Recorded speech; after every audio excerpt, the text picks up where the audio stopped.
Hey, what's up, Late to Work Podcast? I'm your host, Parker. Thank you so much for joining this Thursday.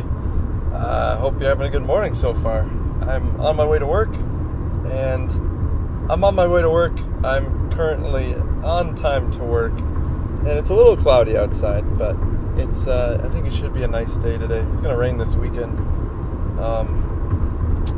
And yeah, how are you doing? How are things going? I recently thought of an idea I wanted to share, and I think it's been done before, but I don't know for sure. So let me tell you my idea. I don't vape. I don't vape at all. I've vaped with friends and stuff. Like, I don't inhale it, but I've tried it and stuff. It's not really my thing, but it is a booming industry. It's popping up all over Grand Rapids, and I'm sure all over the country. Just a ton of teens are getting into it. A lot of adults, even past smokers, are getting into it because it gets them off cigarettes, which is awesome. So there's a lot of pros to it, some cons, but I mean, you can't. I think the military outlawed them because they started exploding. The batteries did. So if you don't know, vaping is just like e-cigarettes with batteries, and you put fluid in there, so it's like vapor that you're smoking. And apparently it's better than cigarettes, but it still has nicotine in it usually. So I thought it'd be pretty interesting to have a vape shop, but instead of a shop, it's now a truck, like an ice cream truck. You just drive around, maybe go to different cities, maybe you start out in Lansing, and then go to Grand Rapids, go to Ann Arbor, just go all around, maybe go to different states. And I don't know if you'd stay in those places, like, each day of the week, like Mondays you're in Lansing, or if it'd just be all over, like, you don't know when they're going to come. Or maybe they just drive around towns and look for people vaping, because it's pretty easy to spot them. You can just see your business from a mile away. You see a huge vape cloud, and you just pull up next to them like, hey, bro, you need a new coil? So I think that could be cool. I'd like to do that maybe later on in life. It would take some money to get into that, so now I don't think it's the best time, but possibly later on. And you could also style the truck pretty cool. You could honestly, like, make the truck look like a vape itself.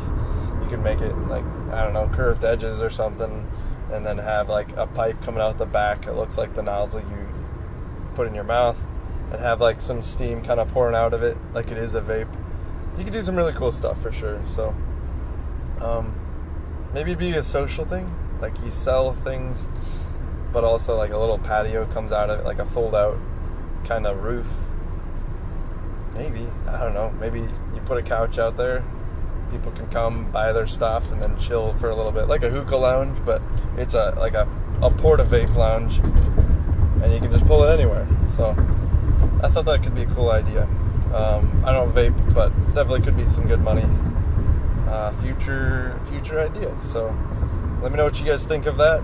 And next item of business, we don't have a guest today. But one thing I wanted to mention is we do have a Starbucks gift card giveaway on this podcast, which is pretty awesome. So it's a Late to Work Podcast Starbucks gift card giveaway. So just how you get on the podcast is you record your thoughts or your ideas or some story you want to share on your phone in voice memos, and then you submit that recording to latetoworkpodcast@gmail.com. And the people who get chosen to be in the podcast, one lucky winner each month is chosen from there to win the Starbucks gift card. So I just send it directly to you, and it's pretty cool. So you get to drink some Starbucks on your way to work. Makes your morning even better. So you also get to listen to this podcast. So it doesn't get much better than that. Feel free to submit your thoughts, and I look forward to hearing what you guys have to say. And next item of business is traveling. And I did a poll on Instagram of which of you would like to hear about this. So I'm going to do a little blip here and maybe do a full podcast on this later. But I love to travel. Like, I love it. And some people haven't traveled, so they don't really understand the connection. A lot of kids go to concerts, which I totally understand. Concerts are a blast, and the people you meet are awesome. And it's cool. It's cool being like where you're at and meeting people people. But the second you go abroad, as long as you have a pretty good experience, if you don't have a negative experience, then it's unbelievable. The people you meet abroad, the experiences you have, the things you learn, you'll learn more doing that than so many other things in life. So I mean, I would recommend it to anybody. Travel if you can. It's life-changing. Just go anywhere. Just book a flight and just go. But the next thing that people always bring up, I talk to young kids, not young kids, but I talk to college students about this, how I travel, and they're like, yeah, you travel a lot. And it's I mean, I love to travel, so I'll set aside money for that. But it's not as expensive as you'd think. Some people think it's just a lot more than it is, and they immediately rule it out. And it's not that expensive. It's really not. So when you think of someplace like Bangkok or somewhere in Europe or something, usually, when I was younger, I used to think it's an unimaginable amount of money.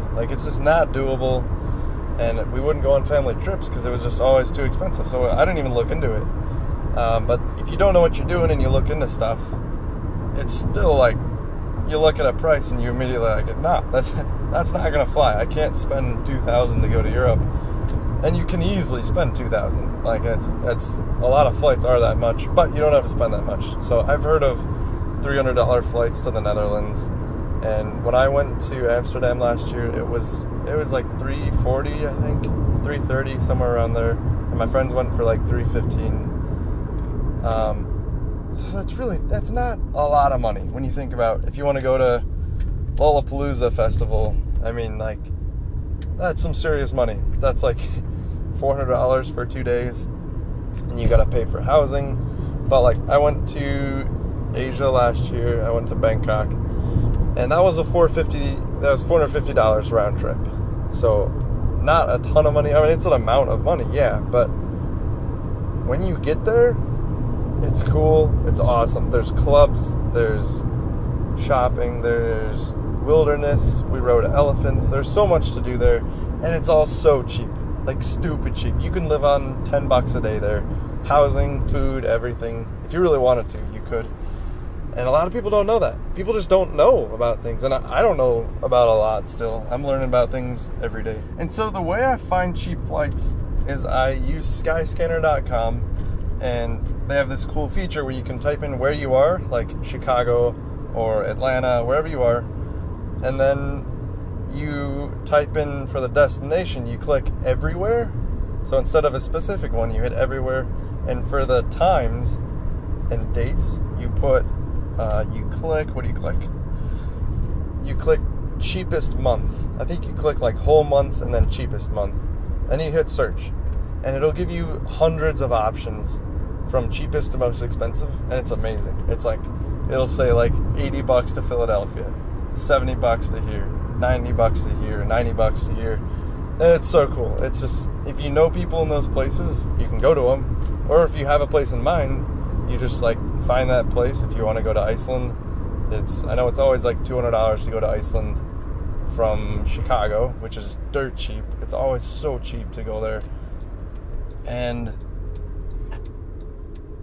people don't really know that, honestly. People don't. So it's a cool thing to know. It's an awesome feature. So you can search for specific places through that, or you can just kind of browse. A lot of times I just browse and find cheap deals, and it turns out really well. Usually I know someone in that place because I've traveled a little bit, and you can book it.